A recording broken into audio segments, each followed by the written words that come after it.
옆에 사람 축복해 주세요. 하나님의 영광이 당신에게 있습니다 라고 한번 축복해 주세요.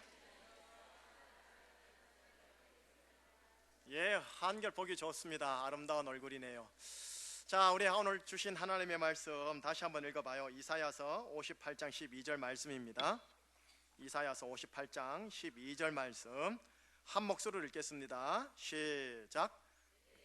날짜들이 오래 황폐된 곳들을 다시 세울 것이며 너는 역대의 파괴된 기초를 쌓으리니 너를 일컬어 무너진 데를 보수하는 자라 할 것이며 길을 수축하여 거할 곳이 되게 하는 자라 하리라. 아멘. 여러분과 여러분들의 다음 세대 자녀들이 이런 운명이 되시기를 축복합니다. 내게서 날 자들이, 우리 교회와 여러분들의 가정에서 날 자들이 오래 황폐된 곳들을 다시 세울 것이며 너 작년 세대는 역대의 파괴된 기초를 다시 쌓으리니 너를 일컬어, 너의 다음 세대를 일컬어 무너진 데를 보수하는 자라 할 것이며 길을 수축하여 거할 곳이 되게 하는 자라 하리라. 예언의 말씀입니다. 이 예언의 말씀은 말 그대로 사실이 아니고요, 예언입니다. 이 말씀은 이제 설교 후반부에 가서 함께 나누기로 하고 여러분들께서 아마 들어오시면서 받았던 용지, 양면으로 된 용지, 그 내용을 가지고 나누고 나서 오늘 본문으로 해서 마무리를 할까 싶습니다. 용지 안 받으신 분 한번 손 들어 주시겠습니까? 이쪽 앞에 용지를 안 받았다고 하는데 김 간사께서 나눠주시고요. 자, 여러분들은 다 받았는 줄 알고 용지를 보시면서 저와 함께 우리 제주총신교회가 나가야 할 교육 방향을 좀 함께 생각하는 시간을 가지도록 하겠습니다. 가진 여러분들의 용지에 일종면은 2014년 1학기 교사 세미나 주제 강의라고 아마 되어 있을 겁니다.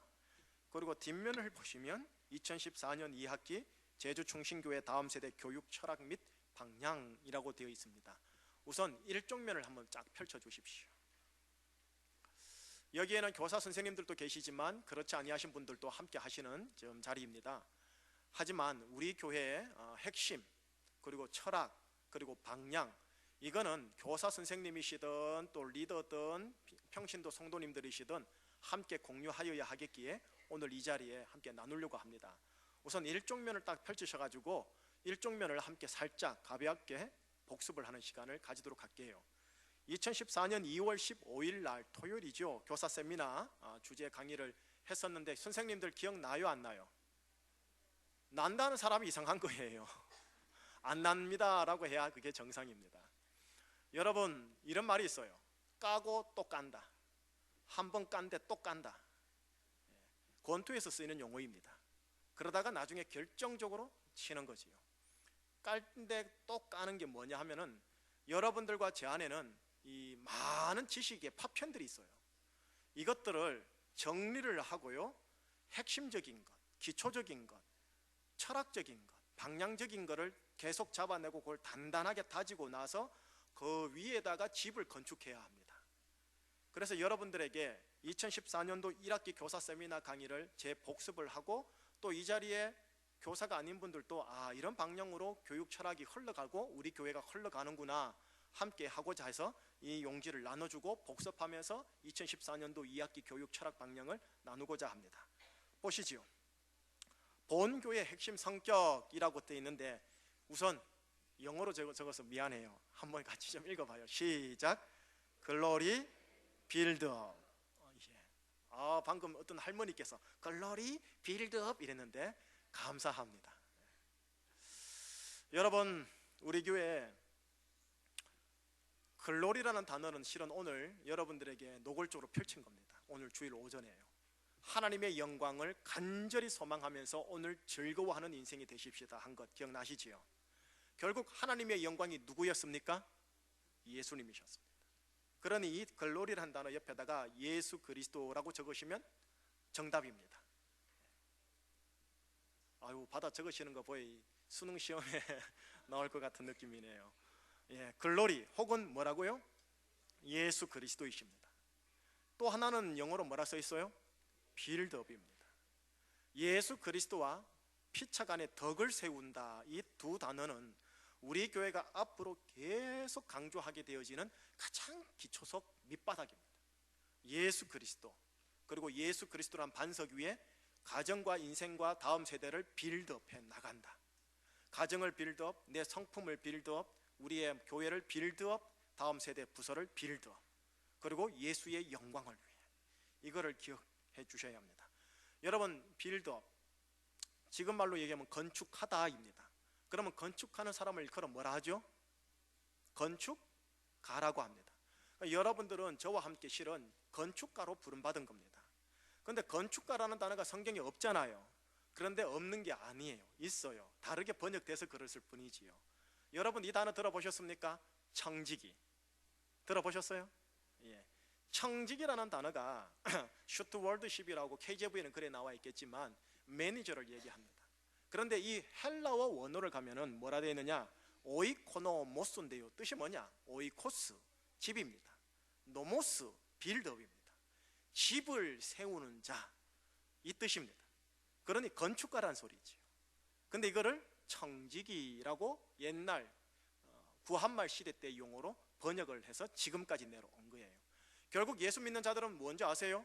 예수님이라는 것을 반석으로 삼아서 내 가정을 건축하고, 내 인생을 건축하고, 내 자녀를 건축하고, 교회와 도시와 나라와 민족을 건축하는 청지기, 매니저로 부름받은 자들이 우리들입니다. 고로 여러분 기억하실 게 있어요. 건축가 혹은 건축주는요, 가장 중요한 게 뭐냐면 설계 도면입니다. 우선 설계 도면을 아주 꼼꼼하게 만들어야 됩니다. 그리고 나서 설계 도면대로 건축업자가 그렇게 만드는지 아니면 친히 내가 그렇게 만들 것인지를 늘 생각하며 늘 설계 도면에 따라 하나씩 하나씩 벽돌을 쌓아 올려야 하는 겁니다. 조금 이따가 이 설계 도면과 관련해서 얘기를 해드릴게요. 본교의 핵심 성격 얘기했습니다. 본교의 핵심 주제, 그 옆에다가 가로 열고 방향, 그리고 땡땡 사명선언 가로 닫고 이렇게 좀 해주십시오. 본교의 핵심 주제, 방향 혹은 사명선언 같이 한번 읽어보도록 하겠습니다. 시작.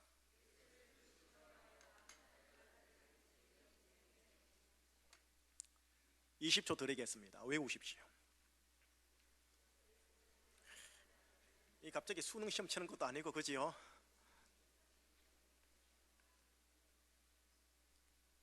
목사님, 저는 봤다가 덮으면요 까먹어요. 그런 어르신이 있어도 괜찮습니다. 자, 시작.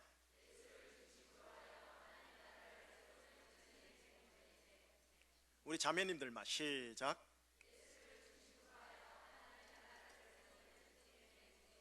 형제님들 시작.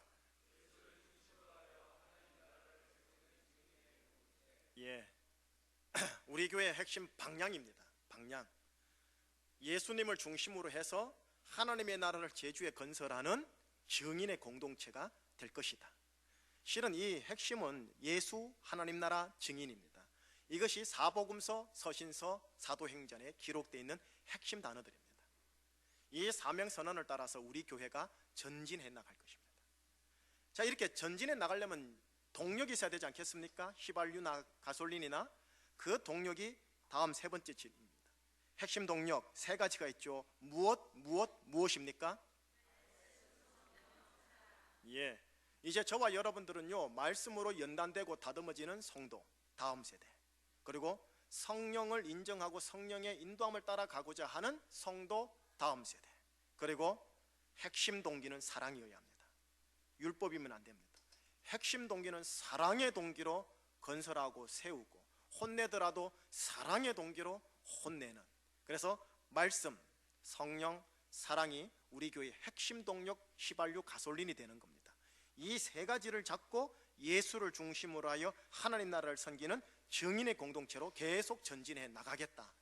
다음 세대도 마찬가지입니다. 자, 그러는 가운데 4번은 가볍게 하고 넘어갈게요. 본교회의 성도상과 다음 세대상인데, 한 사람이 우리 교회를 통해 다음 세대를 통해 또 목회자를 통해서 세워진다 했을 때 그 사람이 어떤 사람이었으면 좋겠느냐? 외적으로는 다니엘 같은 사람이 되었으면 좋겠습니다. 내적으로는 예수님의 성품을 가진 사람이 되었으면 좋겠습니다 라는 내용이 지금 여기에 기록이 되어 있는 겁니다. 다니엘, 그 사람에게 있는 게 세 가지입니다. 그 세 가지가 전문성, 도덕성, 영성입니다. 자본주의 사회 속에서 전문성으로 인정받으셔야 합니다.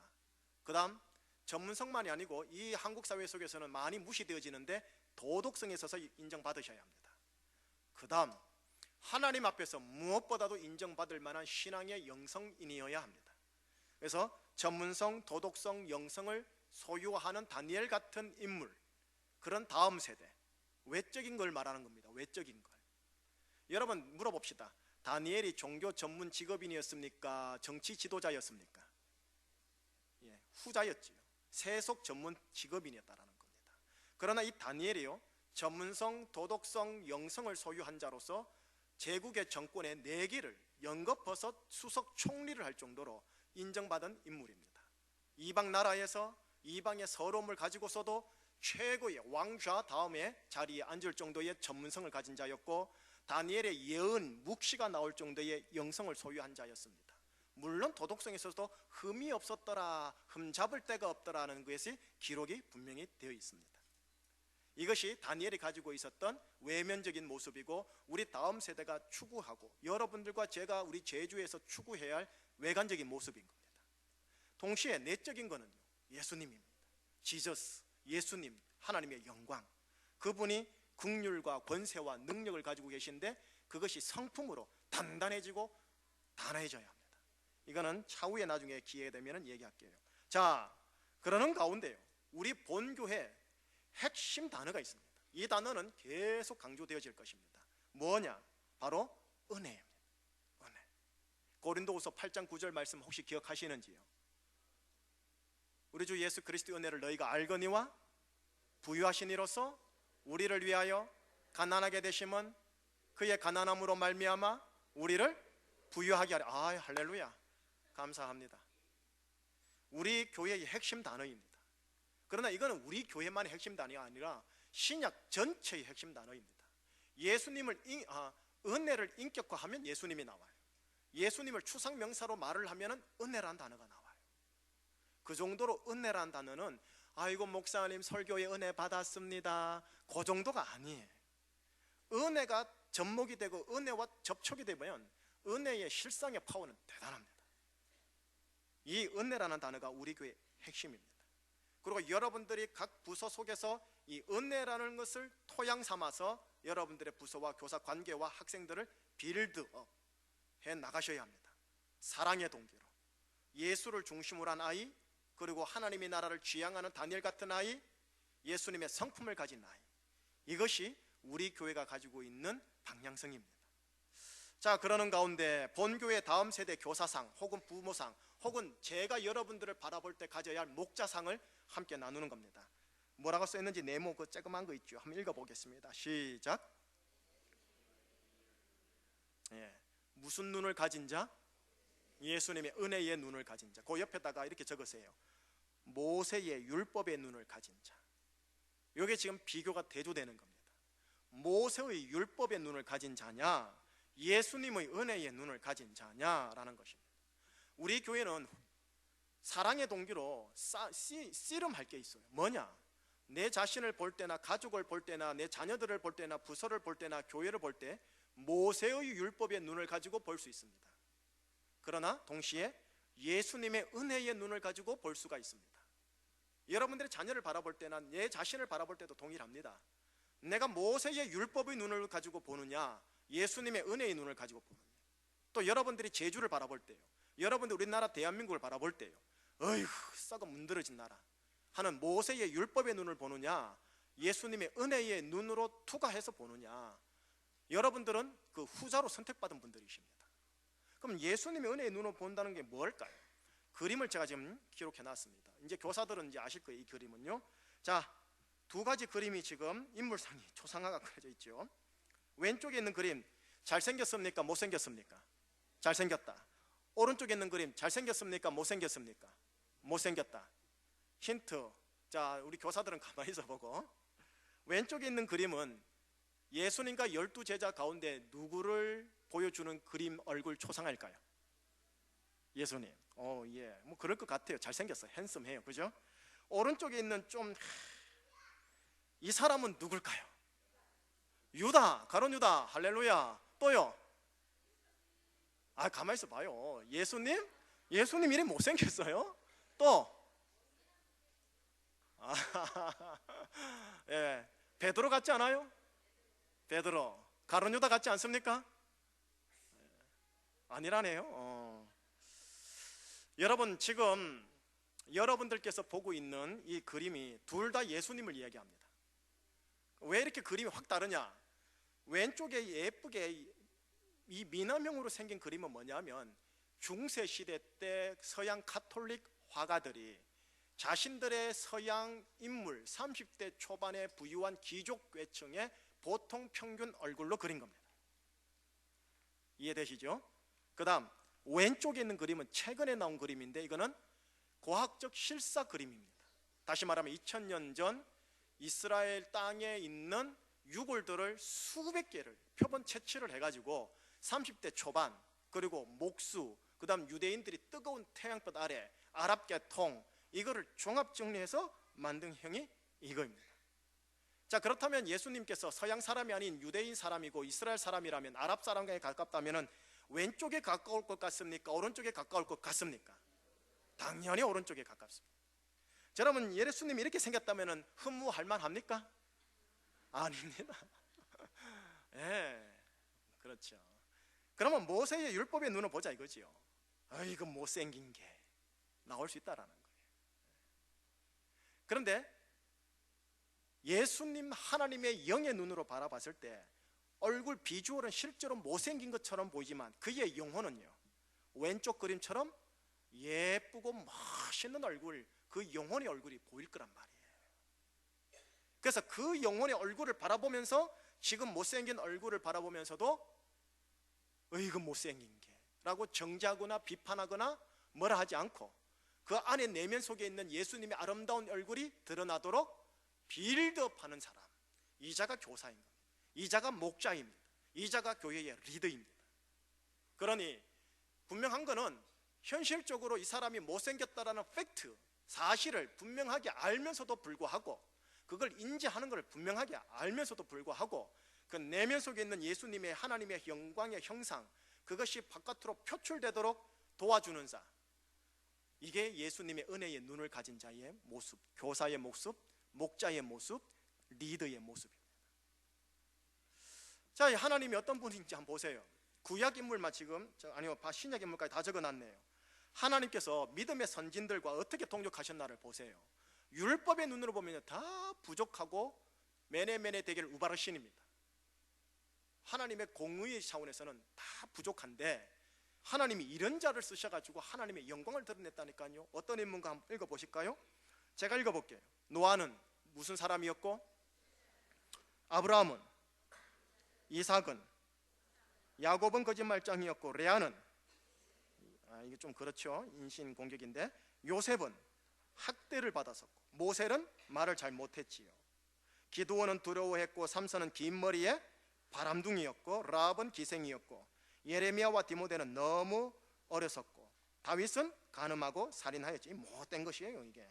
엘리야는 심한 우울증 환자였고, 이사야는 벌거벗은 설교자였고, 요나는 하나님을 피해 도망하였습니다. 나오미는 과부였고, 욥은 파산하였고, 세례 요한은 벌레를 먹었고, 베드로는 그리스도를 부인하였고, 제자들은 기도하다 잠이 들었고, 마르다는 모든 일에 대해 근심하였고, 막달라 마리아는 귀신이 씌었었고, 사마리아의 여자는 이혼했었고, 그것도 한 번 이상. 삭개오의 키가 너무 작았습니다. 바울은 너무 율법적이었고, 디모데는 괴양이 있었고, 나사로는 죽기까지 하였습니다. 이것이 그들이 가지고 있는 외면적인 팩트, 사실인 겁니다. 모세의 율법의 눈으로 보면은 부족한 자들이라는 거죠. 그런데 하나님께서는 이들을 통해서 하나님의 은혜의 역사, 구원의 역사를 계속 만들어 갔다라는 거죠. 뭐냐? 하나님 당신께서 이미 은혜의 눈을 가지고 부족한 자를 보면서 그들을 하나님의 동력자로 세운다라는 거죠. 이것이 하나님의 은혜의 눈을 가진 자, 예수님의 은혜의 눈을 가진 자의 계속 붙잡아야 할 시각과 훈련입니다. 제가 우리 교회를 바라보면서 여러 가지 안 좋은 모습들이 보일 수도 있겠지 않습니까? 그거를 모세의 율법으로 잣대를 대고 이건 아니야, 메네메네 되길 우바르시니야 라고 할 수도 있는 사실이 분명히 있습니다만, 주님께서 신약을 통하여 보시는 그 은혜의 눈으로 보면서 저는 여러분들을 주님 이름으로 축복하고 주님 이름으로 중보하는 겁니다. 당장 오늘 그리고 내일 일신상의 이유로 인해서 후퇴를 할 수도 있지만, 언제 또 주님의 은혜와 강권하심 속에서 전화위복이 돼서 확 전진하는 자가 될 수 있는지 누가 압니까? 지금 현재 모세의 율법으로 보면은 부족하신 분들일 수도 있겠지만, 예수님의 은혜의 눈으로 보면 너무나 존귀한 자들이고 귀한 교회라는 겁니다. 주님이 핏값으로서 산 교회를 제가 뭐라고 얘기를 할 수 있습니까? 사랑하고 축복하고 중보할 따름이지요. 여러분들께서 다음 세대를 대하실 때 이런 마음으로 대해달라는 겁니다. 이 마음으로 대하는 것에 대하여 훈련해 달라는 것입니다. 모세의 율법의 눈 쉽습니다. 이게 내 본성이니까, 그죠? 그러나 예수님의 은혜의 눈으로 저 집사님을 보고 우리 아동부서를 보고 유치부를 보고 중고등부를 보고 우리 교회를 바라보는 것은 실은 훈련이 필요합니다. 그 훈련으로서 바라보고 시각으로 해석해내는 여러분들이 되어 주십사 하는 것을 지난 1학기 때 함께 살짝 나누었던 것을 나누었습니다. 자, 이제요 뒤로 넘겨보시지. 넘겨보면서 저한테 눈을 좀 주세요. 여러분, 우리가 건축가라고 했지 않습니까? 그리고 저 역시 교회 안에서 최종의 건축가로서 이 자리에 제가 있거든요. 근데 건축가가 항상 조심해야 할 게 뭐냐 하면, 유념해야 될 게 뭐냐 하면 설계 도면을 잘 그리는 겁니다. 지금 제한된 땅과 자원 안에서 설계 도면을 최적화해 그려가지고 설계 도면에 따라서 실제로 공사하는 것이 중요합니다. 그러니까 설계 도면을 잘 그려야 돼요. 제가 지금 우리 교회와 함께 하면서 설계 도면을 그려야 할 때이거든요. 설계 도면을 그릴 때 여러분, 건축하시는 분들한테는 죄송하지만 건축하는 분들은 그냥 제가 혹시 비전문가로서 전문인 행세하더라도 이해해 주시고 들어주세요. 제가 예전 교회에 있을 때 400억, 500억짜리 공사를 함께 한 적이 있었거든요. 그 속에서 설계 도면이 세 가지가 있더라고요. 계획 설계가 있고 기본 설계가 있고 실시 설계가 있어요. 저는 그거 처음 알았어요. 건축공사 하면서요. 계획 설계를 하고 기본 설계를 하고 실사 설계를 하고 그 다음 가설공사, 토공사, 기초공사, 골조공사, 설비공사, 마감공사, 그리고 감리, 준공허가, 이런 순서로 지금 되어 있거든요. 그런데 가장 중요한 게 뭐냐면 실시 설계를 잘 만들어야 되는데, 실시 설계를 만들기 위하여 계획 설계, 제일 첫 설계를 잘해야 된다고 그래요. 그때는 어떻게 하느냐, 건축업자와 설계사가 직접 만나가지고 당신이 이 제한된 공간 안에서 무엇을 만들기를 원하십니까? 그거를 계속 질문하고 대답하고 질문하고 대답을 한대요. 그래서 구두적으로 질문하고 대답하는 것을 설계사가 쭉 적어놓고, 아, 이렇게 만들기를 원하십니까? 아, 예, 맞아요 라고 나오는 게 계획 설계입니다. 그 계획 설계 다음에 나오는 게 뭐냐, 기본 왁구, 큰 틀거리로 보여주는 기본 설계입니다. 기본 설계에 대해서 건축업주가 만족하면은 그 다음 나오는 게 아주 세부적인 1cm, 1mm까지 실시 설계를 만들어냅니다. 그리고 나서 공사가 들어가요. 지금 여러분과 함께 나누고자 하는 2014년 2학기 제주충신교회 다음 세대의 교육 철학 및 방향, 이 내용은요, 계획 설계를 통과해서 제가 기본 설계 단계에 왔다 생각하시면 됩니다. 계획 설계를 하면 2014년 1학기 교사 세미나 주제 강의할 때 제가 주님께 물어보는 겁니다. 주님, 어떤 교회, 주님 성경을 통해 어떤 교회를 정말 원하십니까? 특별히 제가 지금 서울이 아닙니다. 제주입니다. 서울과 제주의 분위기는 또 다릅니다. 주님, 어떻게 만들어야 합니까? 우리 제주에 필요한 것이 무엇입니까? 최종 건축 담당하시는 건축업자인 예수 그리스도하고 제가 이야기를 하는 거예요. 그러는 가운데 제가 여러분과 함께 나누고 싶은 게 예수 그리스도라는 글로리, 그리고 예수 그리스도라는 반석 위에 교회와 가정과 사람을 세워라 하는 빌드업, 이런 단어들을 하나님께로부터 받는 거지요. 그러면서 신약에 나오는 예수 중심으로 하나님 나라를 지향하는 예수 복음의 증인 공동체를 만들어 다오라는 음성을 함께 듣고요. 그런데 이것을 끌고 나가는 것은 프로그램이나 이벤트나 정치가 아니다. 말씀, 성령, 사랑의 동기다. 이런 것들을 저한테 가르쳐 주시는 겁니다. 그리고 교회에 하나부터 열까지 모든 것들을 해나갈 때 조직, 행사, 시스템, 사람, 대면, 신방, 설교, 모든 것 해나갈 때 가장 모든 것을 계속 뿌려야 할 게 은혜다. 이거를 저한테 주신 거예요. 그거를 함께 나눈 게 계획 설교고 2014년 1학기입니다. 자, 이 은혜 계획 설계 위에 이제 우리 교회 유아 유치부, 아동부, 중고등부, 그리고 그것을 졸업하는 청년부, 장년부까지 이제 이렇게 실사 설계를 만들어야 되는데, 실사 설계를 만들기 위해 있어야 될 게 뭐냐면은 기본 설계입니다. 어떤 왁구로, 어떤 프레임으로 뼈대로 만들어내느냐는 겁니다. 그리고 나서요, 이 뼈대가 나오면 그 뼈대 밑으로 해서 배관공사, 설비공사, 소방설비공사, 하수공사부터 해서 그거는 실무적인 리더들이, 실무적인 사람들, 교사들과 함께 만들어내는 겁니다. 그런 차원에서 2014년 2학기 제주중심교회 다음 세대 교육 철학 및 방향은 여러분과 나누고 싶은 기본 설계에 들어간다. 이거를 의식해 주시고 들어가 주십사 하는 겁니다. 보시지요. 교육 목회 철학입니다. 제가 하나 하면 여러분들이 읽어 주셔야 합니다. 교육 목회 철학 하나.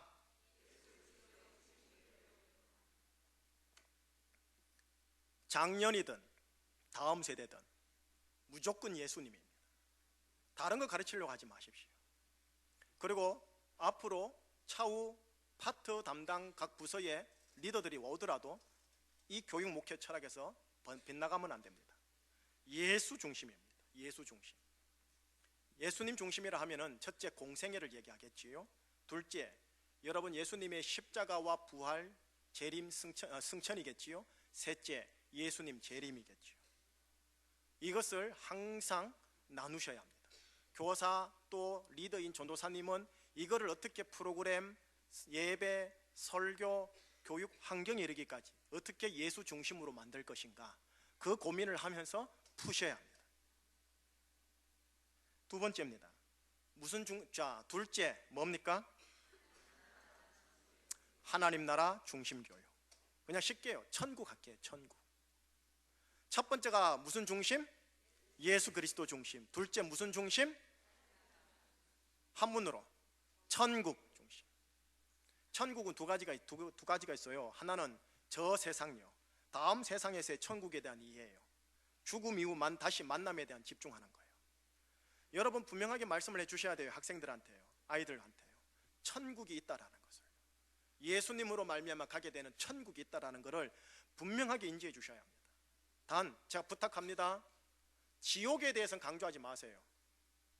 빛을 강조하다가 하려다가 어둠을 강조하는 방법, 교육 방법은 제일 후진 방법이라고 합니다. 절대로 그렇게 하지 마세요. 예수 그리스도 빛만 강조하세요. 빛만 강조하다 보면은 이 아이들이 살다 보면은 지옥적 상황을 만나요. 그러면 지옥이 안 가르쳐줘도 지옥이 뭔지를 체득합니다. 아시겠지요? 불이 있다, 벌레도 타지 않는다, 예수 안 믿으면 저주받아가지고 네 엄마까지 다 죽는다, 이런 말 하지 마시라고요. 천국 얘기만 하십시오. 예수님 이야기, 천국 이야기를 하세요. 단 지옥도 있다, 그거는 분명하게 언지를 해주셔야 합니다만 지옥에 대하여 세세하게 해서 아이 안에 공포심이 발휘되지 않도록 해주시기 바랍니다. 두 번째는 이 세상에서의 천국을 얘기합니다. 그러면 그건 뭐냐? 내면 안에 천국입니다. 내 안에요. 우리 가정 안에요. 우리 교회 부서 안에요. 천국이 임해야 된다는 거죠. 그래서 전도사님과 선생님들은 어떻게 하면 우리 교회 학교 환경 안에 천국, 어떻게 하면 교사 원래나 교사 만남을 가지고 차 한잔 할 때도 천국을 만들 것인가, 어떻게 하면 우리 아이들 반 모임이 천국으로의 관계를 만들 것인가, 그 고민을 계속 해주셔야 합니다. 예수 중심. 두 번째 뭐라고요? 천국 중심. 세 번째 무슨 중심 교육입니까? 성경 중심입니다. 자, 이제 동그라미 치세요.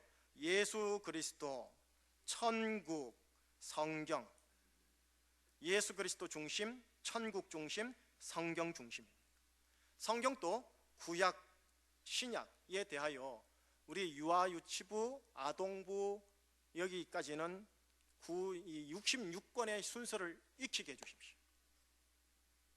지금 하고 있는 걸로 제가 알고 있는데 창세기부터 시작하여 요한계시록까지 찬양으로 흥얼흥얼 하면서 익히게 해주시기를 바랍니다. 여러분 죄송합니다. 우리 교회는 아닌데요, 다른 교회에서 신방을 하는데 성경책을 찾아가지고 권사님 읽어주세요 하는데 안 그래도 못 찾는데 목사님이 갑자기 찾아가지고 읽으라 하니까 어땠습니까? 헷갈리는 거죠. 그러니까 순서가 어디에 뭐가 있는지를 모르고 막 두리번거릴 때 제가 오히려 죄송한 그런 경우가 있어요. 순서를 익히는 것 중요합니다. 그 작업이나. 둘째, 무엇을 익히라고 써 있습니까? 주기도문. 셋째, 사도신경. 넷째, 십계명과 세계명에 대한 이해. 십계명을 달달 외우라는 소리가 아닙니다. 십계명이 있다라는 정도로만 외우게 하시면 됩니다. 십계명이 신약에 오면서 하나님의 사랑, 다시 말하면 네 몸과 마음과 뜻을 다하여 여호와 하나님을 사랑하라, 그리고 둘째는 이와 같으니 네 이웃을 네 몸과 같이 사랑하라 라고 두 계명으로 바뀌어버려요. 이 세 계명으로 바뀌어버린단 말이죠. 그래서 이 새 언약의 관점에서 이 계명만 잘 알고 있고 상식적으로 십계명이 있다라고 정도로만 아시면 됩니다. 그 다음 율법신앙과 은혜신앙이 있습니다. 여러분 물어봅시다. 율법은 하나님이 누구한테 준 겁니까? 모세에게. 은혜는 하나님이 누구를 통해서 우리에게 주신 겁니까? 예수님을 통했습니다. 그렇다면 모세의 율법이나 예수님의 은혜나 최종적인 출처는 어디입니까? 하나님입니다. 그렇기 때문에 우리가 오해하기 쉬워요. 율법도 강조해야 한다고. 여러분 아닙니다. 사회학에서 그러잖아요. 구법이 있고 신법이 있으면 신법이 바로 되면 구법은 어떻게 됩니까? 자연히 효력이 정지당하고 말소당하는 거 아시지요? 신법 우선의 법칙에 따라서 우리는 구약과 신약이 있어요. 그렇다면 예수 그리스도로 말미암은 은혜, 그 은혜 신앙으로 율법 신앙을 재해석하셔야 됩니다. 그런데 율법을 강조할 수 있는 경우가 한국 교회 안에 많습니다. 그래서 정지하기 쉽고요. 그래서 자기 의가 드러나는 거예요. 자기 자랑이 드러나는 거예요. 자기도 못한 사람을 향하여는 아이고 하고 자기보다 잘하는 사람을 향하여는 은근히 질투합니다. 이건 모든 근원이 율법입니다. 율법에도 영광이 있습니다. 하지만 은혜에는 더 큰 영광이 있다고 성경의 서신서에 기록되어 있습니다. 그러니 율법 신앙이 아닌 은혜 신앙에 대하여 우리 아이들과 나누고 저는 성도님들과 나눌 겁니다. 율법으로 하나님을 설명하는 일이 없으셔야 합니다. 마지막 네 번째입니다. 시작.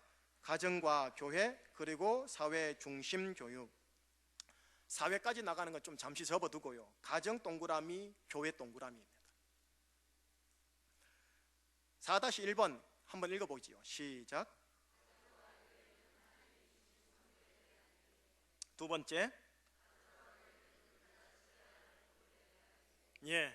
우리 아이들에게, 우리 중고등부 아이들에게, 청년부와 장년부 모두 함께해요. 가정과 교회는 첫째 하나님이 주신 선물입니다. 하나님이 주신 선물입니다. 둘째, 우리가 뭐 해야 할 보물이라고요? 지켜야 할 보물입니다. 우리에게 주신 선물이면서도 지켜야 할 보물입니다. 우리가 두 번째에 있어서 사명을 잘 감당하지 못함으로 아픔과 눈물이 가정과 교회 속에 실은 많이 나타난 거죠. 우리 아이들에게 얘기해 주셔야 합니다. 가정 고리타분하다. 교회 진짜 고리타분하다. 하지만 하나님이 주신 선물이라는 것. 그래서 이거를 우리가 사랑으로 지켜내어야 할 보물이라는 것을 얘기해 주셔야 합니다. 제가 좋아하는 후배 전도사 하나가 있어요. 그 후배 전도사, 지금도 전도사인데 이 전도사가 중고등부를 담당하는 전도사예요. 그 중고등부를 담당하는 전도사가 중고등부 아이들을 좀 알고 싶어가지고 자기 아이들이 다니는 중학교, 고등학교 옆에 있는 어디를 가냐면 맥도날드를 가는 거예요. 맥도날드에 앉아가지고 치킨 세트 아니면 햄버거 세트 하나 딱 시키고 아이들이 퇴근이 아니고 뭐라죠? 하교에서 자율학습 끝나고 집에 갈 때까지 한 4-5시간을 그 자리에 죽 치고 앉아 있는 거예요. 이유가 뭔지 아세요? 딱 앉아가지고 이렇게 있으면서 책 보고 있으면 이제 여학생들이나 남학생들이 그 햄버거 먹으러 들어와서 옆에 앉아요. 앉아서 쪼잘쪼잘 거리는 게 다 들어온대요. 근데 그 쪼잘쪼잘 거리는 내용을 듣기 위해서래요. 그걸 들어야 이 녀석들의 희노애락이 뭐며 그들의 삶의 고민이 뭐며 그들이 관심 가지는 부하가 뭔지를 안다는 거예요. 근데 이 전도사가 놀란 게 뭐냐면은 지금은 안 놀래는데 그때 처음 들었을 때 놀랬대요. 뭐냐면은 이 학생들이 앉아가지고 햄버거를 하면서 조잘조잘 하는데 그 못된 년이니까 안돼 아우 그냥 죽어야 돼 아우 이라는 거예요. 처음에는 자기 친구인 줄 알았대요. 근데 계속 들어보니까 친구가 아니라 나이 많은 사람을 얘기하는 것 같대. 선생님을 얘기하는 거구나 했는데 웬걸 끝까지 들어보니까 엄마를 얘기하는 거예요. 엄마를 향해서 친구들끼리 연이라고 하는 거예요. 그럼 이 전도사님이 충격을 받은 거죠. 요즘 아이들이 이렇구나.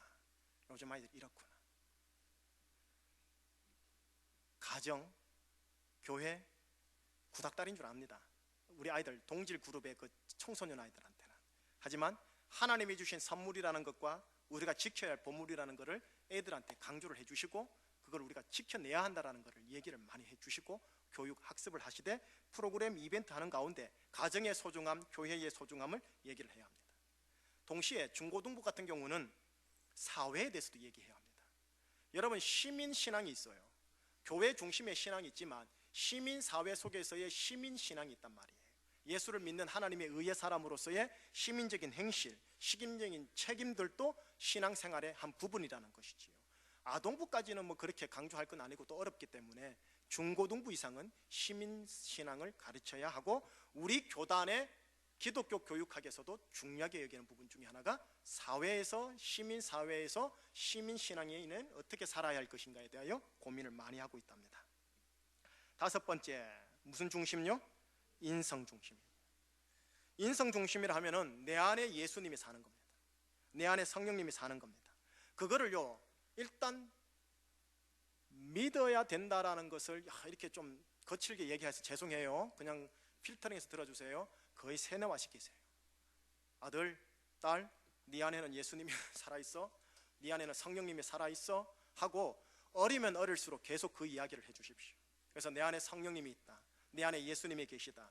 이것을 통해서 얻고자 하는 교육적 효과는 뭐냐? 내가 사망의 엄침한 골짜기에 디프레션과 스트레스에 걸려있을 때조차도 예수님이 나와 함께 한다는 것으로 제기하는 힘이 생깁니다. 처음에는 하나님이 나와 함께하고 예수님이 나와 함께는 이럴 수 있어? 하고 반항이 먼저 나와요, 심리학적으로는. 그러나 나중에는 반항 다음에 포기가 나오고, 포기를 잘 건져나가면 환난은 인내를, 인내는 연단을 통해 하면은 예수님이 나와 함께 하시지 하면서 연단으로 단단해집니다. 예수님이 내 안에 있다는 걸 가르쳐 주셔야 합니다. 그리고 나서 예수님이 내 안에 있다면 내가 지향해야 할 성품이 뭐냐? 성령의 열매이다. 사랑, 희락, 화평, 오래 참음, 자비, 양선, 충성, 온유, 9가지 절제.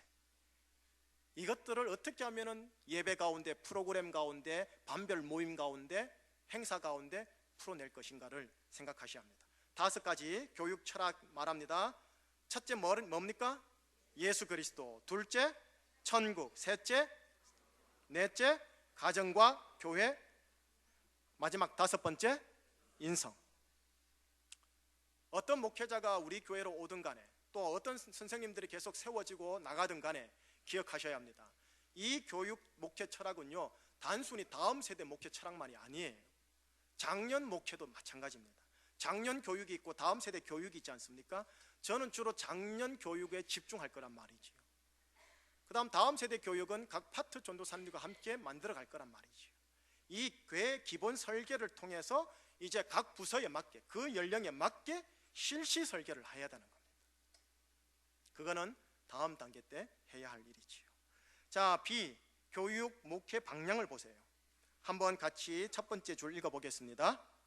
교단 교육 방향과 교육 기자재를 우선한다. 둘째, 본교회 목회 교육 철학에 맞는 방향과 기자재를 융통성 있게 변경 가능하다. 우선 저희 교회가 대한예수교 장로회 통합축 교단에 소속되어 있는 교회입니다. 저는 개인적으로 교단 신학 출신으로서 교단에 대한 나름의 자긍심 있는 자입니다. 왜냐하면 우리 교단 교회의 신학이 가장 제가 보기엔 건강하고 건전합니다. 너무 보수적으로 치우치지 않고, 너무 진보적으로 치우치지 않고, 보수와 진보를 아우러서 가교 역할을 하고자 하는 교단이 우리 교단입니다. 그리고 교회 중심을 가르치면서도 사회와 역사를 강조하는 교단이 또 우리 교단입니다. 그러니 보수 교단에서는 우리 교단이 니네 색깔이 뭐냐, 진보에서는 우리 교도를 향하여 너희들이 지금 뭐 하는 거냐, 보수도 아니고 진보도 아니고 라고 많이 얘기합니다. 어쨌든 우리 교단은 통합교단입니다. 이거를 통전성이라고 그래요. 좌로 치우치지 않고 우로 치우치지 않고 좌와 우를 깊이 알되 균형을 잡는 교단, 신학. 그러니까 우리 교단이 가고자 하는 방향이 제가 보기에는 그래도 건강한 교단 방향입니다. 그래서 저는 우리 교단을 위해서 지금도 중보기도를 하고 있는 중입니다. 65개 8,400개 교회 15,000명의 목사님들이 계십니다. 그들을 위하여 제가 중보기도를 할 수밖에 없습니다. 우리 교단 무너지면 제가 무너지는 거기 때문에 그렇고, 우리 교단 무너지면 우리 교단이 장자교단이거든요. 대한예수교 장로의 모든 교단 목교회가 무너지는 겁니다. 그러니 우리 교단이 바로 서야지요. 그런 차원에서 우리 교단의 교육이요, 제가 보기에는 그나마 상대평가적으로는 맞습니다. 그래서 이 교단의 방향을 제가 존중하고 따라갑니다. 교육 기자재도 존중하고 따라갑니다. 이거를 기본으로 하겠습니다. 그런데 여기에서요, 제가 가지고 있는 교육 목표 철학 방향에 대해서 사각지대가 있어요. 이건 아쉽다라는 게 있어요. 그거는 다른 선교단체나 다른 곳에서 얻을 수 있는 부분은 취하고 얻어가지고 융통성 있게 사용하겠습니다. 그거를 여러분들이 알고 해 주십시오라고 얘기를 합니다. 자, 이제 그러는 방향에서요, 교육 목표 방향에 크게 두 가지가 있어요. 예배와 관련된 방향, 분반 모임에 관련된 방향입니다. 예배, 설교, 말씀과 찬양입니다. 설교를 여러분들이 거의 안 하시겠지만, 설교는 어떤 본문을 대하시든지 바로 위에 있는 상기 교육 철학을 늘 염두에 두고 풀어내려고 한다. 제가 우리 교육 전도사님들한테는 이렇게 강조를 할 겁니다. 두 번째, 찬양은요, 세대의 눈높이에 맞는 것을 선택해 주세요. 세대의 눈높이라면 유아 유치부, 아동부, 중고등부, 그 나이에 맞는 것들을 선곡하고 구입하고 그것을 강조하고 가르치는 걸 해주세요. 물론 가끔씩 간헐적으로 찬송가도 집어넣고 어른들이 부르는 것도 불러야 되지만 그게 주가 돼서는 안 됩니다. 그 세대에 맞게 해주시되, 찬양 담당 각 부서의 선생님들 계시지요. 이 점에 있어서는 유념하여 주시고 세대에 맞는 것을 찾아주시기를 바라는데, 근데 세대에 맞다고 해서 아무거나 쓰시면 안 됩니다. 예수님을 높이는 찬양, 그리고 은혜 중심의 찬양, 그 찬양 가사를 선곡을 해주셔가지고 불러주시기를 바라겠습니다. 또한 말씀과 찬양에 대한 기독교 기자재와 도구와 자료 구입을 통해서 시대에 맞는 것을 선택하려고 한다. 이 말은 무슨 말이냐면, 각 부서에 합당한 세미나가 있어요. 물론 제가 알고 추천하기도 하겠지만, 여러분들이 알고 목사인 저한테 와서 목사님 이거 가도 되는지 허락해 주십시오라고 할 때가 있지 않습니까? 그러면 목회 철학이나 교단 철학 방향과 하나님 말씀에 맞다 싶으면 어떻게 해요? 다녀오라고 적극적으로 말하겠습니다. 그리고 여러분들이 내는 다음 세대 헌금 항목 중에 그렇게 쓰도록 이미 매뉴얼화되어 있습니다. 80%를 여러분들에게 투자하고 20%를 여러분들이 자비량으로 해가지고 나가도록 이미 해놓은 상황이니까 적극적으로 활용을 해 주셔야 합니다. 그러니 전도사님들과 선생님들은 이런 게 있으니 이런 걸 하면 어떻겠습니까 하고 얘기를 해주시되, 우후죽순으로 얘기해 주시면 안 되고 선별하셔가지고 해 주셔야 합니다. 자, 두 번째 보세요. 분반 모임입니다. 일단 1차적으로 교단 교육 자료를 활용해 주셔야 합니다. 두 번째로는 지식과 더불어 활동, 놀이, 만들기, 체험, 참여 활동 중심으로 해 주시기를 바라겠습니다. 마지막입니다. 밑에 것, 필요하다면 선진교회 내 다음 세대 부서 탐방도 가능합니다. 허락되는 세미나 참석도 가능합니다. 이것 그냥 의무적으로 가면 안 됩니다. 목사님한테 허락 맡으셔야 합니다. 목사님께서 허락하시는 범위 테두리 안에서 선진교회가 탐방 가능하고, 또한 허락되는 세미나가 가능합니다. 허락되지 아니하는 것들에 대해서는 움직이지 않기를 부탁을 합니다. 우리 교회가 앞서가는 교회가 되기 위하여 우리 교회보다 앞서가는 선진교회에 가서 어떻게 하는지를 볼 때 자극이 됩니다. 목사인 저도 마찬가지입니다. 다른 교회 가서 예배를 드려보고 설교를 해보고 다른 교회 가서 집회에 참석해 볼 때요, 자극을 받고 도전을 받아요. 우리 장로님들도 주님의 몸된 교회, 우리 제주 총신교회를 섬기는 것에 크게 위배되지 아니한 범위 내에서는 다른 외부 집회, 다른 교회, 다른 교단의 활동을 통해 가지고 자극을 받고 도전을 받는 게 중요합니다. 그런 작업들을 선생님들께서도 해줄 수 있다는 것을 아시고 외부 세미나나 선진교회 탐방 가능합니다. 여기까지 해서 여러분과 함께 나누고 싶은 우리 제주 충신교회 작년 세대나 다음 세대의 교육 철학과 방향을 함께 좀 나누었습니다. 이 방향을 통해서 실시 계획이 각 부서별로 나오고 1년 연중 계획이 나오고 거기에 합당한 예산이 나오고, 그리고 유아 유치부에서 아동부, 중고등부로 연속적으로 흘러가는 교육 시스템이 나오고, 그리고 아동부 선생님, 유아 유치부 선생님, 중고등부 선생님들을 또 모아서 선생님들을 또 따로 관리하고 그들을 교사들을 학습시키고 자기개발시키는 그런 것들은 여러분들 만드는 작업을 이제부터, 실시 설계를 이제부터 하려고 합니다. 자, 그러면 목사님 어떻게 실시 설계 가지고 어떻게 공사 들어가려고요? 건축가신데요. 이제 그 얘기, 실제적인 이야기 좀 나누고 마무리할게요. 건축가다 보니까 항상 주 텍스트는 설계 도면입니다. 그런데 설계 도면을 가지고 만들려고 하다 보니까 무슨 문제가 발생되느냐 하면 뜻하지 않은 자본이 발생이 되어집니다. 돈이 없다는 거예요. 자본금이, 유동자금이 없는 거예요. 그리고 들어가려고 하다 보니까 예상치 못한 법이 가로막고 있는 게 있는 거예요. 실제적인 일들, 변수들이 터진다라는 거죠. 건축가들은 기억해야 돼요. 영성적인 차원에서 하나님의 말씀을 붙잡고 하나님의 말씀을 따라서 풀어내려고 하는데 문제는 실제적인 문제입니다. 사람의 문제, 자본의 문제, 법의 문제, 환경의 문제. 이것이 이상적인 설계 도면의 비전을 따라서 만들려고 하는 것에 방해가 될 때가 많습니다. 그럼 어떻게 이거를 돌파해내느냐는 거죠. 그런 차원에서 실제적인 문제를 조심스럽게 선생님들과 나누고 기도 제목으로 드릴게요. 제가 이제 작년 9월 29일 날 저희 교회에 하나님의 부름을 받들고 왔지 않습니까? 1년간 부임 신방을 하고요, 다는 못했지만, 그리고 제주도 보이고 이제 여러분들의 모습도 보이고 이름도 얼굴도 이제 제 눈에 쏙 들어오는 그 단계에 이제 왔지 않습니까? 그 단계에 와서 이제 우리 다음 세대의 여러 가지 모습들을 또 보지 않습니까? 보면은 예수님의 은혜의 눈으로 봐가지고 돌파할 축복의 말들도 있지만 현실적인 난제, 현실적인 답답함, 현실적인 깝깝함, 풀어야 할 숙제, 이것도 실은 보인답니다. 그 중에 하나가 뭐가 있냐면은 현재 우리 교회가 가지고 있는 이 스페이스 공간이요, 여러분들 다 아는 내용입니다. 스페이스 공간에서 우리가 원하는 다음 세대를 향한 멋진 청사진을 온전히 발현하기에는 역부족입니다. 현재 공간에서는 그렇다는 소리입니다. 우선 주차시설에 있어서 결정적인 관건이 있습니다. 주차시설에 있어서 우리는 주차 부지가 없어요. 참 감사한 것은 공용 부지가 있기 때문에 그나마 사용할 수 있는 정도입니다. 현재 저희 교회가 이 스페이스 공간 안에서 제가 목회 경험상 제가 경험한 것을 가지고 나름 주관적 분석에 의하면 우리 교회는 숫자적으로 400을 돌파하기가 쉽지 않습니다. 지금 성령의 강인한 역사, 그걸 배제하고요, 실제적인 일을 얘기하는 겁니다. 그 문제가 뭐냐면 주차 문제가 있습니다. 둘째로는 무슨 문제가 있냐면 여러분, 다음 세대의 문제가 있습니다. 다시 말하면 교육 공간에 있어서 엄마 아버지에게 신뢰를 줄 만한 교육 공간이 되지를 않는다라는 겁니다.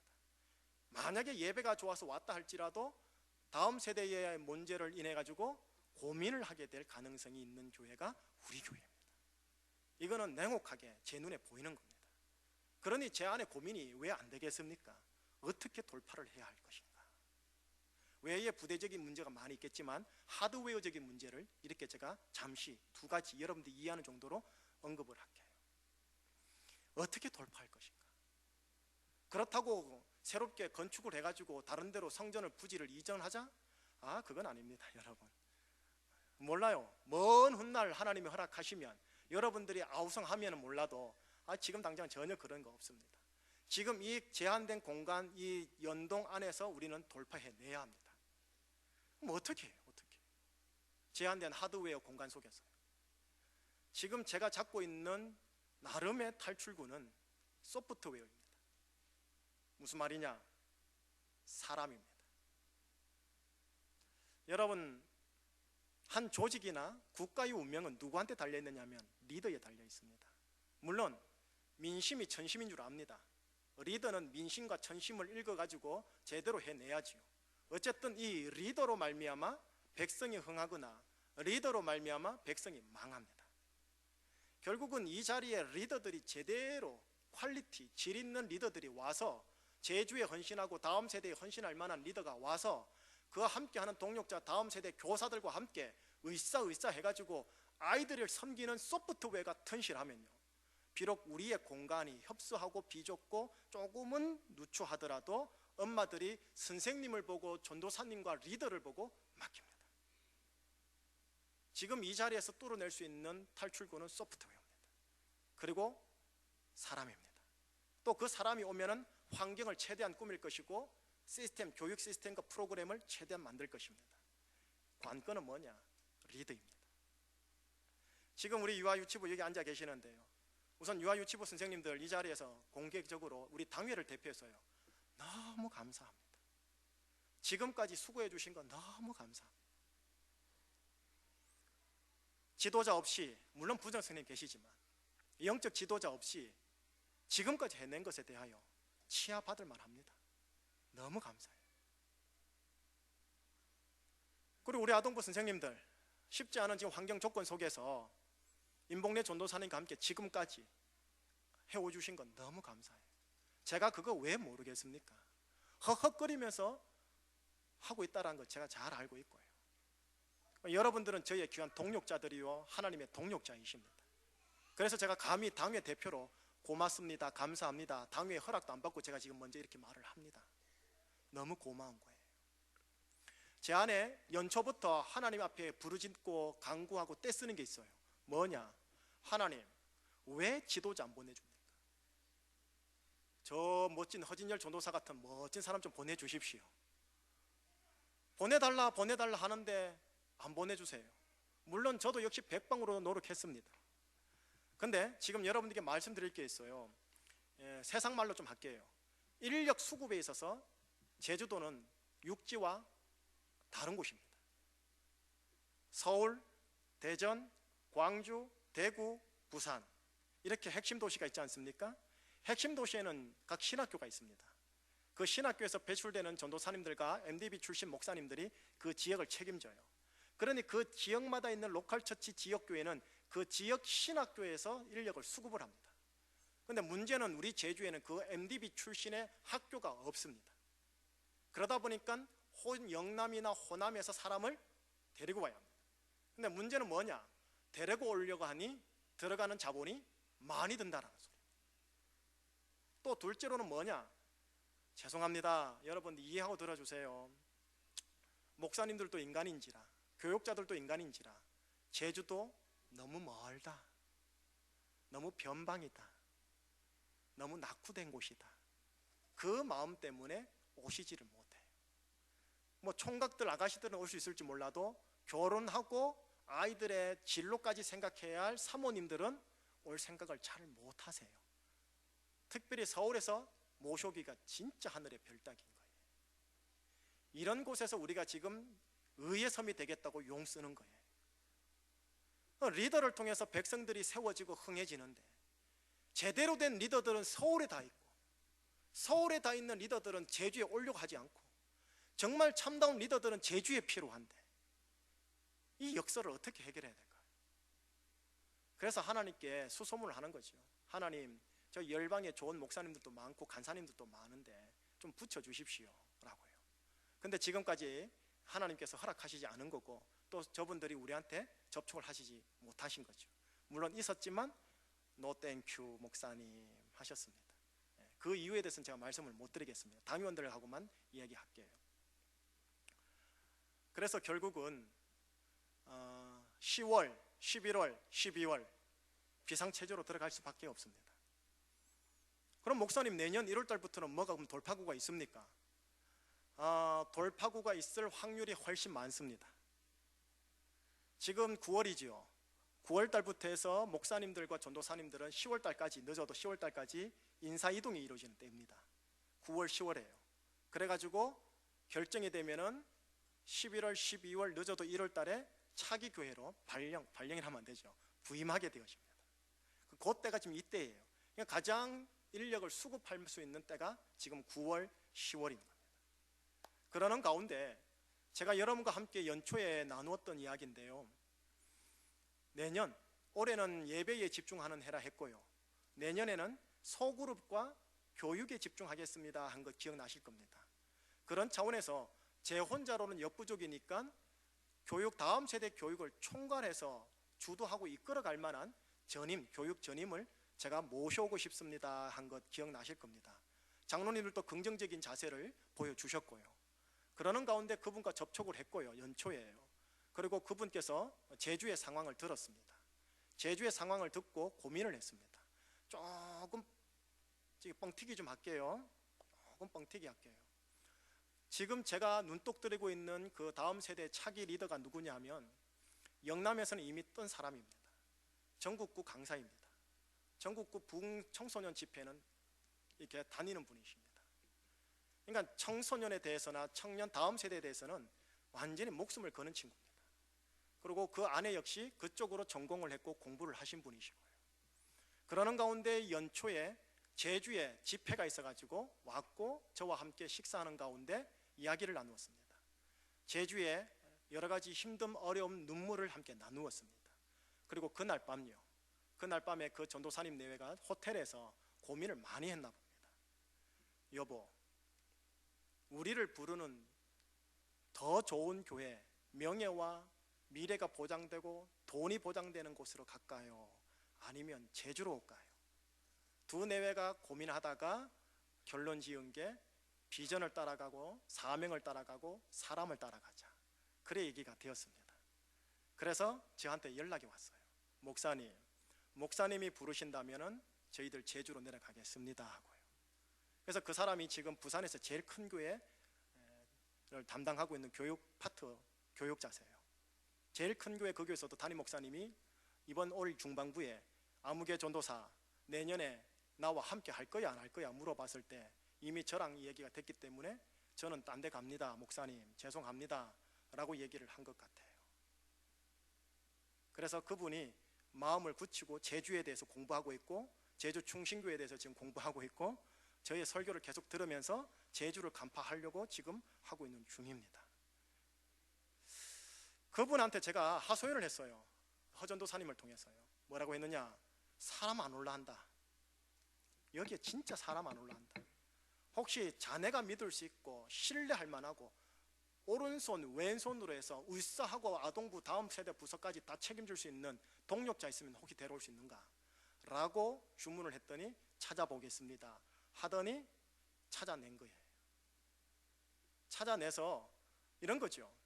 그 전도사님이 죄를 보고 여기 오듯이 그 후배들도 그 전도사님을 보고 전도사님이 가신다면 저도 따라가겠습니다 라고 사람 중심으로 가고자 하시는 분들, 돈이 아니고요, 사람 중심으로 가고자 하시는 분들이 좀 있는 것 같습니다.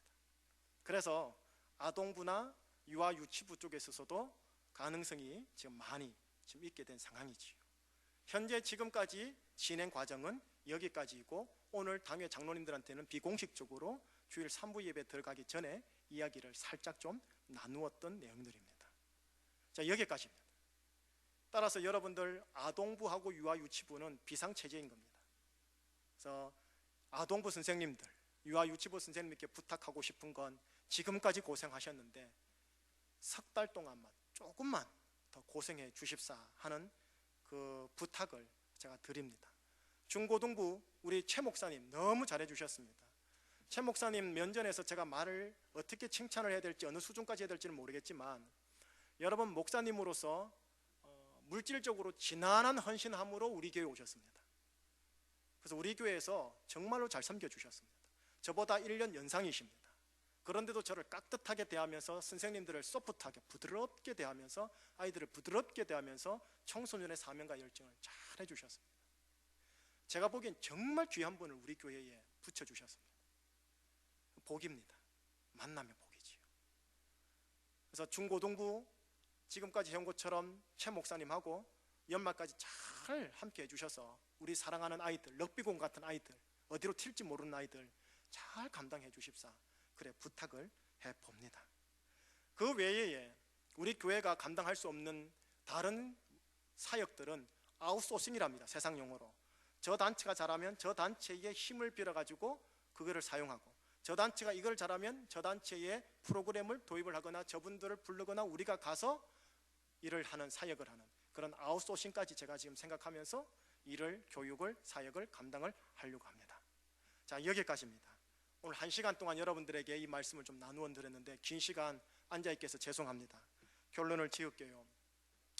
우리 교회 이제 조금씩 빌드, 반석을 다져가지고 가려고 합니다. 가려고 할 때 여러분들이 그 과도기 과정이 있다 보니까 뭘까요? 시스템, 환경, 재정 모든 호조건에서 시작하는 게 아니라 불리한 조건에서 시작을 하는 거예요. 그러니까 다른 교회보다도 더 허헉거려요. 근데 희한한 것도 다른 교회에서는 우리 제주 총신교를 향해서 괜찮은 교회, 힘 있는 교회, 부자 교회, 그리고 아주 잘 되는 교회 또 이렇게 얘기해 주시니까 감사한 거예요. 소문 그렇게 나니까. 그건 아무 소리 안 해요. 예, 우리 교회 잘 되고 있어요. 이렇게는 하고 있는데, 그러나 실상 우리 안에는 힘든 거예요. 한 사람이 사역을 3개, 4개 할 때도 있고요. 하지만 해내 주시기를 제가 부탁합니다.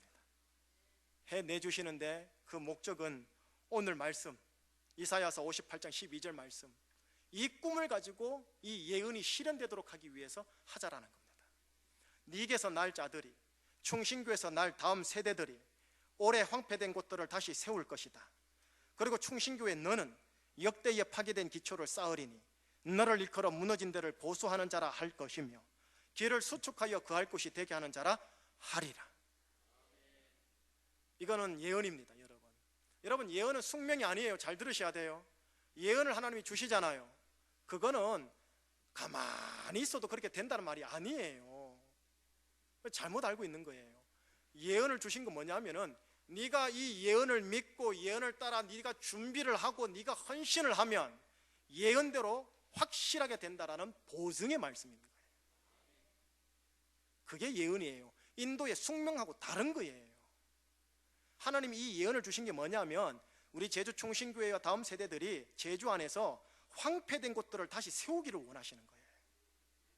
그리고 우리 충신교회를 통해 역대에 파괴된 기초를 다시 쌓으시기를 원하시는 거예요. 내가 보증해 줄게, 힘써다오, 이 말씀인 겁니다.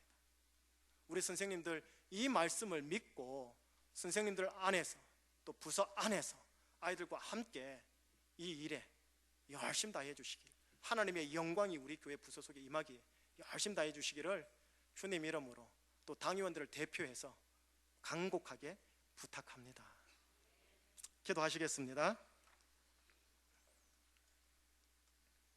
하나님 아버지, 사랑하는 우리 제주 충신교회 17년의 역사 속에서 에베네셀로 지켜주신 은혜 감사합니다. 이만큼 에베네셀로 은혜로 인도하여 주신 것을 먼저 하나님께 영광 올려드리며 다시 한번 우리가 이 자리에서 주님이 기뻐하는 하나님 교육과 또 목회를 하고자 합니다. 특별히 교사 헌신 예배로 함께 모였습니다.